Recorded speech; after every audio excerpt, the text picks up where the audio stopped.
Yo, what's up sa inyo mga ka-ENSA? Today, dito na naman tayo sa panibagong video at ngayon pag-uusapan natin yung usapang CB.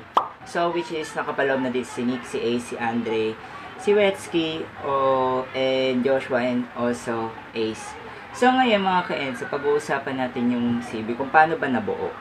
So, yun mga ka-ENSA, which is yung una pa lang, nakilala ko si Nick. Unang nakilala ko si Nick, which is binili ko yung kanyang green screen. Hindi ko na sasabihin kung magkano halaga nun. Binili ko yung green screen niya, then nagpa-picture-picture kami. Then after that, chinachat niya ako na punta daw sa kanila at gawa daw kami ng vlog. Ayun, yung una naranasan ko is gumawa kami ng montage. Montage ni Nick, ang baga, ang angas ng mga montage niya. Then, ayun, sabihin ko na rin yung attitude nila. Una muna si Nick.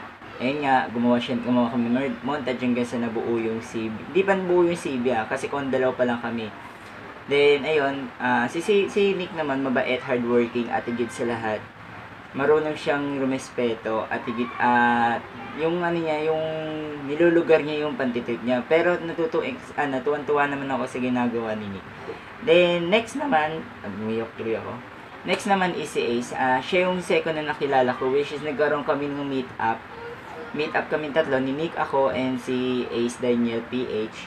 Then, ayun, nakilala ko si Ace at gumawa rin kami ng video sa MOA, which is yung, ano ba yun, yung, basta gumawa kami ng video nun.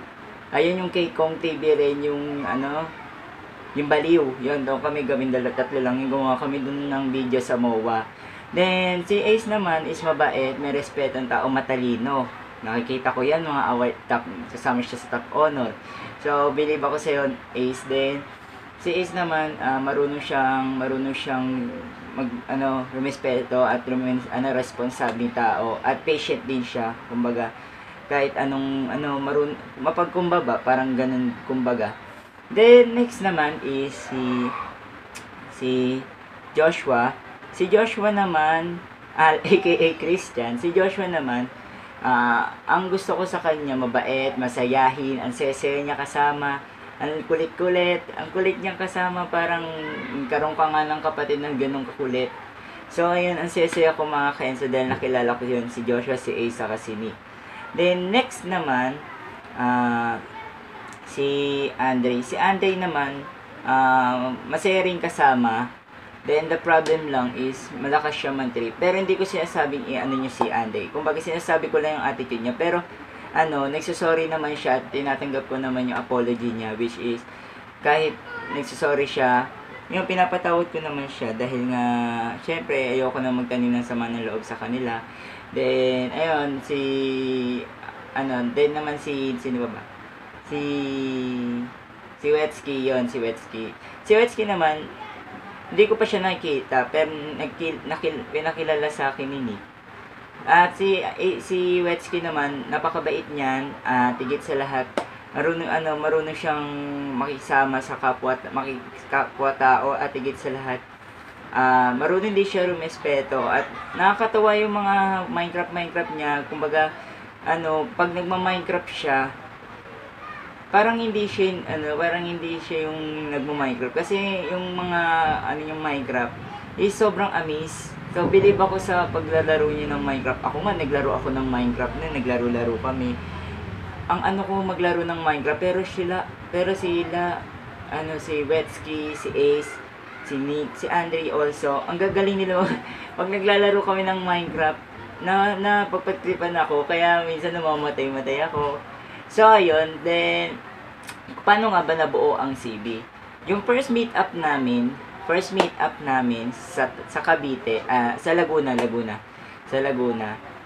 Doon namin gumawa kami ng parody na gumawa kami ng trailer, parang ganun, parody na movie. Then ayun, ang nakapag-isip ng CB is ako. Then ginawa kong leader ni Nick. Pero hindi ko tinanggap yung magiging leader kasi hindi rin ako marunong humawak ng CB ng squad. So ayun, ang naging leader namin si Nick, which is ang galing niya maghawak ng ng squad. Magaling siya maghawak kasi nga leader siya. Then kami na may natira is mga co-leader, which is si Nick, ay si Ace, ako, si Ante, si Joshua, then Wetsky. So, yun na ano, doon kaya tinawag ng Collabo Brothers, which is collabo, kahit nasa malayo kami, nakuha pa rin namin mag-meet up. Biruin mo, si Joshua, Laguna, si Ace, Laguna, si Nick, Laguna, si Nick, Tondo, sa Pritil, tapos ako na Botas, tapos si Andre Valenzuela. So, ang di lang namin nakakasama is si Wetsky, which is balang araw din naman, may target kami na makikita namin si Wetsky. At ayun nga, nakaka-proud lang kasi as a YouTuber, nabuo rin, tumatagal yung aming relasyon. At yung squad namin, ang sese namin. So, ayun lang masasabi ko. I just want to share my experience na dati talaga, di talaga ako vlogger. Ayun, yung buhat na nakilala ko sila, parang na-motivate ako na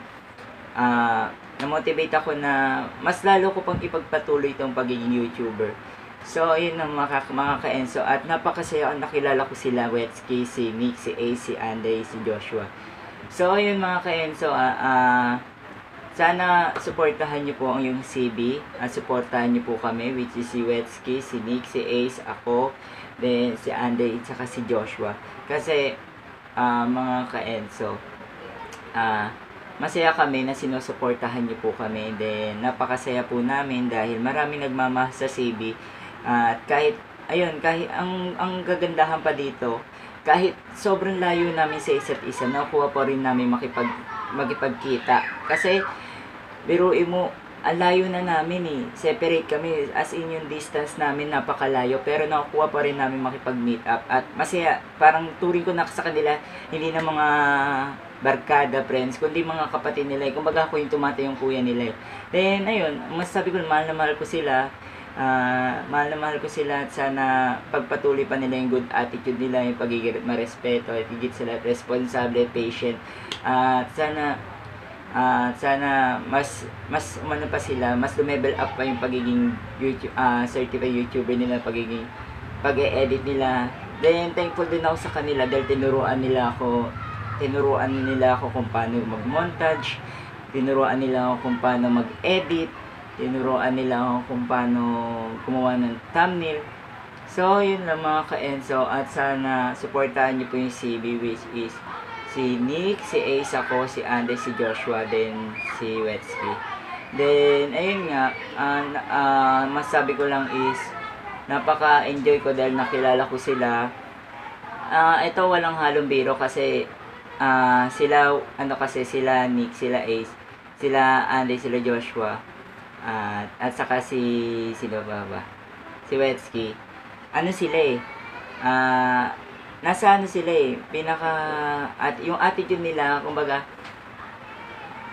sabihin na natin yung attitude nila is parang slight lang, pero okay naman yung attitude nila, marunong naman sila makisama, tigil sila pala kaibigan, pala barkada.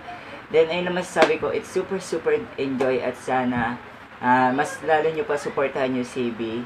Then, ayun lang masasabi ko, sana, mas suportahan niyo po kaming lahat. Is ako, si Nick, si Andy, si Joshua, then si Ace, then si Wetsky. Support guys. So, yun. Sana nanin niyo yung kwento ng CB kung paano po nabuo. Then, di ko pala nasabi sa inyo yung second meet up is super saya. Kami po ulit. Punta po kami ng South Hoods, which is doon nag-show my rice si Nick. At doon din nag-livestream kami. So, sa balang araw sana makakasama rin namin si Wetsky sa aming meet up namin mga CB. Then, ayun, di pa namin nakakasama si Wetsky, pero sometimes or someday, soon, makakasama rin namin si Wetsky. At, ayun, kasi si Wetsky kahit nasa malayo, nakuha ko may pag-communicate sa amin eh. Sa yung kagandahan sa CB, then kagandahan din sa amin lahat. Tapos si Wetsky, kahit nasa malayo yan, nakuha niya makipag-communicate sa amin, makikibalita, kung ano yung mga kaganapan sa CB. So, ayun lang, masaya-masaya lang ako kung ano yung mga experience namin. So, ayun mga kainsa, sana na-inspire kayo sa kwento namin at sana mas lalo nyo po supportahan yung CB. So, maraming salamat sa inyo. So, palisin mo po pa. Bye-bye.